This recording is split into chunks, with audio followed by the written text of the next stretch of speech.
Et Africa Rising, en fait, c'est la recherche pour la génération future. Donc, en abrégé, on appelle Africa Rising. Ce projet est financé par l'USAID.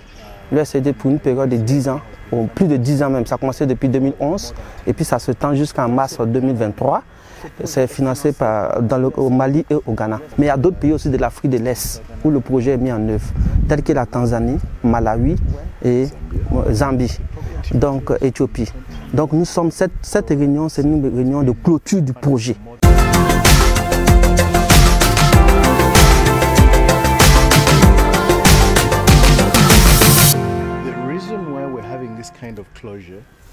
La raison principale de cette réunion, c'est de mettre en évidence un certain nombre d'acquis. Donc, il y a vraiment un livre qui a été conçu sur les technologies. C'est pour mettre à la disposition des partenaires, des producteurs, ainsi de suite, les faire savoir que, en fait, il y a de la matière qui existe qu'ils peuvent utiliser pour améliorer la productivité, pour améliorer les moyens de subsistance, pour améliorer l'environnement, l'état d'habitation, en fait, les moyens de subsistance au sein des ménages. Ce projet a été financé par l'USAID. Il a été financé par l'USAID et la coordination générale a été confiée à l'IITA. L'IITA qui est l'Institut international sur les cultures tropicales en Afrique. Donc l'IITA a contracté avec l'ICRISAT et l'ICRISAT qui est un partenaire classique de l'IR a contractualisé aussi à son tour avec l'IR pour la mise en place de ce projet. Le projet il est intégrateur, il est composé de plusieurs composantes. Il y a une composante gestion de l'eau et des sols, non seulement à l'échelle du champ, mais également à l'échelle du bassin versant. Et moi, je suis justement coordinateur pour l'IR de ces aspects-là. Il y a également des aspects qui sont confiés à d'autres partenaires internationaux. Par exemple, les légumes, ça c'est confié à Rodvège. Il y a également tout ce qui est création variétale, des variétés de sorgho à double usage par exemple, bon, des variétés d'arachide, des variétés de niébé qui viennent d'autres partenaires.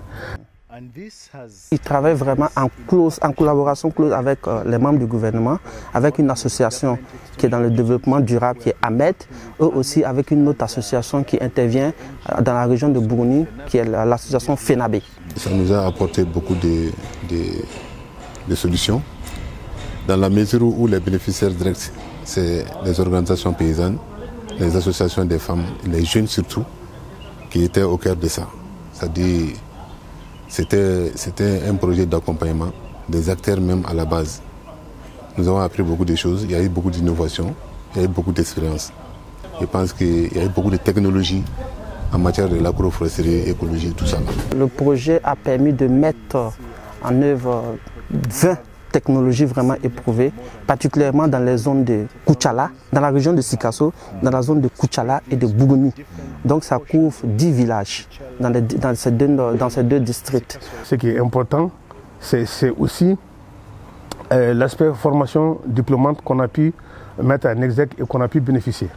Ainsi, nous avons pu mettre au point un programme de PhD, et donc on a un docteur qu'on a formé pour l'IR. On a formé 2 masters pour l'IR. On a formé une licence pour l'IR. Nous avons formé 2 techniciens pour l'IR. Et sans compter les différentes publications scientifiques que nous avons eues à faire dans le cadre de ce projet-là. Le premier objectif, c'est d'améliorer la productivité. Le deuxième objectif, c'est d'améliorer les moyens de subsistance. Le troisième objectif, c'est de préserver l'environnement. Donc, ce temple-boucle-là, à l'intérieur de ce livre-là, de ce livre qu'on est en train de mettre en évidence aujourd'hui, ça contient un certain nombre de technologies qui vont les permettre aux producteurs et aux différents partenaires avec lesquels le projet travaille d'atteindre vraiment ces 3 objectifs à travers l'application des technologies qui sont contenues dans ce document. Ce document en question, quand vous donnez des semences à quelqu'un, il faut que la personne sache quelle est la quantité de semences qu'il doit utiliser, quel est le prix, comment utiliser ces semences-là. Donc en fait, où peut obtenir même ces semences-là.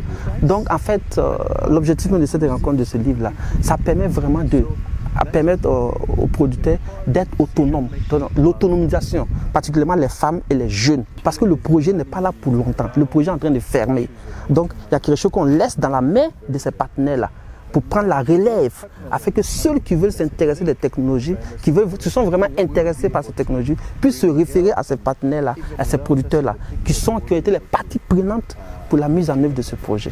La suite réservée au projet, c'est de faire en sorte que les technologies éprouvées que nous avons développées ne restent pas telles. Il faut qu'on trouve maintenant un moyen soit de les insérer dans les PDSEC, c'est-à-dire les plans de développement économique et social des communautés décentralisées, soit qu'on transmette intégralement ces technologies-là aux ONG qui peuvent faire leur part de diffusion, mais c'est surtout comment est-ce qu'il faut faire pour que ces technologies soient partagées avec les services techniques d'agriculture pour qu'on puisse, l'agriculture avec grand A bien entendu, c'est-à-dire tout ce qui est technologie d'élevage, foresterie, pêche, tout. Donc c'est justement comment est-ce qu'il faut faire pour que nos partenaires des services techniques puissent aussi s'approprier ces technologies en vue qu'on ait cette large diffusion autant souhaitée. Sans relâche, nous sommes en train de mettre en place des réseaux, des plateformes pour aussi en tout cas regrouper davantage les éléments qu'on a profités lors de la mise en œuvre de ce projet.